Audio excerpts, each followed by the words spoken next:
Hello bachon, let's read the question. The question is a small circular flexible loop of wire of radius r carries a current I.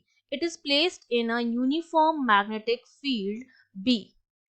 The tension in the loop will be doubled if, तो उस loop में जो tension है वो double कब हो जाएगी ये हमें बताना है। ठीक है, तो सबसे पहली चीज जो की कॉन्सेप्ट में हमें पता होनी चाहिए कि अगर हमें बताना है कि हमारी टेंशन कब डबल हो जाएगी तो हमें ये पता होना चाहिए कि हमारी टेंशन जो है वो कौन कौन से फैक्टर पर डिपेंड करती है, डिपेंड ऑन विच फैक्टर्स। अगर हम वो बता देंगे तो हम बता सकते हैं कि हमारी जो टेंशन होगी कब डबल हो जाएगी। अब हम ये जानते हैं कि जो हमारा टेंशन है, ठीक है, या फोर्स है, टेंशन बेसिकली जो होती है किसी भी लूप पर हम निकालते हैं वो हमारी आती है आई बी आर के बराबर, जहां पर आई तो करंट होती है, बी मैग्नेटिक फील्ड होता है और आर जो होती है वो होती है रेडियस। तो यहाँ से हमें पता चल रहा है एक तो ये मैग्नेटिक फील्ड पर डिपेंड कर रही है, एक करंट पर डिपेंड कर रही है और एक रेडियस पर डिपेंड कर रही है। अगर हम इनमें से किसी भी चीज को डबल कर देते हैं तो हमारी टेंशन क्या हो जाएगी, डबल हो जाएगी। तो अब देखिए जो क्वेश्चन में सिचुएशन दे रखी है उसके हिसाब से ये मेरे पास क्या है, एक लूप है। ठीक है, इस लूप के ये अगर मैंने दो एंड ले लिए, एक यहाँ पर एक यहाँ पर, ये सपोज मैंने मान लिया एम पॉइंट है, ये एन पॉइंट है, और अगर ये सेंटर है तो ये वाला जो हो जाएगा वो आर हो जाएगा रेडियस, और ये वाली जो हो जाएगी वो भी क्या हो जाएगी, आर हो जाएगी रेडियस। अब अगर मैंने मान लिया कि जो करंट जो है वो इसमें फ्लो हो रही होगी, तो क्या होगा अगर मुझे एम और एन पॉइंट जो है वो हमने क्या अपोजिट पॉइंट मान लिए, जो डायमेट्रिकली अपोजिट पॉइंट है। तो अब अगर मैं फोर्स निकालूं सर्कुलर लूप पर तो वो फोर्स मेरा कितना आता है, क्योंकि जब भी हम किसी करंट कैरिंग लूप को मैग्नेटिक फील्ड में रखते हैं तो उस पर एक फोर्स लगता है, लॉरेंज फोर्स, मैग्नेटिक फोर्स, जिसकी वैल्यू होती है आई एल इंटू बी, जहां पर एल जो होती है वो क्या होती है, इफेक्टिव लेंथ होती है किन्हीं भी दो एंड के बीच की। ठीक है, और बी मैग्नेटिक फील्ड है और आई क्या है, आपकी करंट हो जाएगी।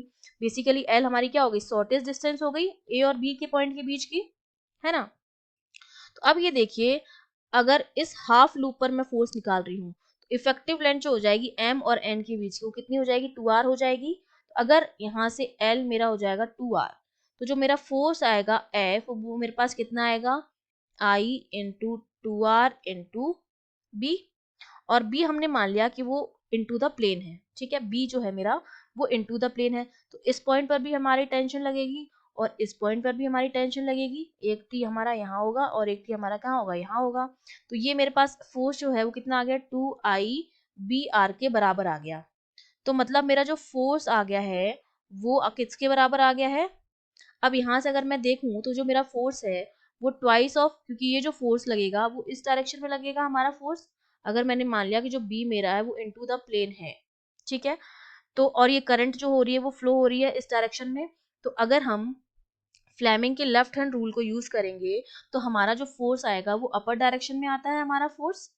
ठीक है, और टेंशन जो है इन दो पॉइंट्स पे लग रही है, तो इस वाले पॉइंट पर टी है, इस वाले पॉइंट पर टी है, तो मेरा जो एफ है वो बैलेंस हो रहा है 2t से। ठीक है, और इसमें करंट जो हो रही है वो इस तरह से फ्लो हो रही है। ठीक है, तो फ्लेमिंग के लेफ्ट हैंड रूल से हमने फोर्स डायरेक्शन की निकाल ली है, तो एफ इक्वल्स टू मेरा आ गया 2t। तो अगर मैं इन दोनों को कंपेयर करूं, इन दोनों को कंपेयर करूं तो जो t की वैल्यू मेरे पास आ जाएगी वो कितनी आ जाएगी, t इक्वल्स टू आ जाएगा आई बी आर। ठीक है, पूरे लूप के लिए हमारे पास टेंशन जो आ गया वो कितना आ गया, आई बी आर।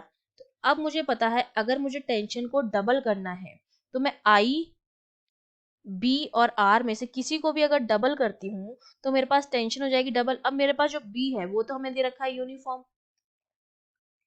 ठीक है,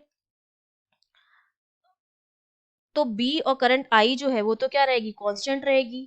तो अब अगर क्या हो सकता है, आर को अगर हम डबल कर दे तो हमारा टी क्या हो जाएगा, डबल हो जाएगा, क्योंकि बी यूनिफॉर्म है और करंट जो होगी वो सेम फ्लो हो रही है उसमें, वो चेंज नहीं कर रहे हैं, हम उसको डबल नहीं कर सकते हैं क्योंकि मैग्नेटिक फील्ड हमारा यूनिफॉर्म है। मैग्नेटिक फील्ड यूनिफॉर्म कब होगा, जब करंट हमारी जो होगी वो कांस्टेंट फ्लो हो रही होगी।